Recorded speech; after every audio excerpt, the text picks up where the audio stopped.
उत्तर प्रदेश में योगी सरकार की नजर अब शत्रु संपत्तियों पर है। हाल ही में बागपत के कोताना गांव में करीब 13 बीघा जमीन की नीलामी हुई, जिसे शत्रु संपत्ति घोषित किया गया था।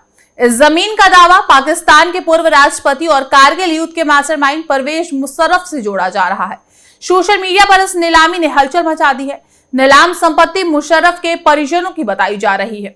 3 खरीदारों ने 1,38,00,000 रुपए में ये संपत्ति खरीदी और अब ये जमीन भारतवासियों के हाथ में है।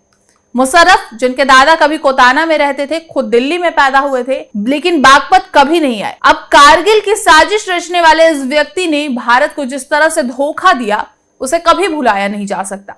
अटल बिहारी वाजपेयी के साथ शांति वार्ता के बीच मुशर्रफ ने कारगिल की योजना बनाकर पूरे देश को झकझोर दिया था। अब उनकी दावेदारी वाली जमीन पर भारत का हक हो गया है। पाकिस्तान के पूर्व राष्ट्रपति परवेज मुशर्रफ का नामो निशान भारत से पहले ही खत्म हो चुका है और अब बारी है मुजफ्फरनगर की, जहां पाकिस्तान के पहले प्रधानमंत्री लियाकत अली की संपत्ति पर कार्रवाई होने वाली है।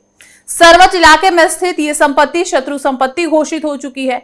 बताया जा रहा है कि इस जमीन पर वर्षों से अवैध कब्जे थे, जिन पर दुकानें और मकान बनाए गए। अब योगी सरकार इस जमीन की नीलामी की तैयारी में है। लियाकत अली, जिन्होंने पाकिस्तान की बुनियाद रखी, कभी मुजफ्फरनगर में रहा करते थे। विभाजन के दौरान वे पाकिस्तान चले गए, लेकिन उनकी संपत्ति यहीं छूट गई। अब सरकार इस संपत्ति को नीलाम कर इससे मिलने वाले पैसे का उपयोग विकास कार्यों में करेगी।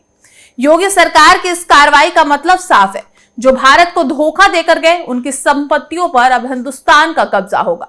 पहले परवेज मुशर्रफ, अब लियाकत अली। ये कदम इतिहास को नए सिरे से लिखने जा रहा है। जो भारत को जख्म देकर गए, उनके विरासत को अब मिट्टी में मिलाया जाएगा। आपको बता दें कि भारत पाकिस्तान बंटवारे के दौरान साल 1947 में करोड़ों मुसलमान भारत छोड़कर पाकिस्तान गए। उनकी संपत्ति भारत में ही रह गई। उनकी संपत्तियों को निष्क्रांत या लावारिस संपत्ति कहा जाता है। जब भारत और पाकिस्तान के बीच वर्ष 1965 में युद्ध हुआ, तो उस दौरान भी रातों रात बड़ी संख्या में मुसलमान भारत छोड़कर चले गए।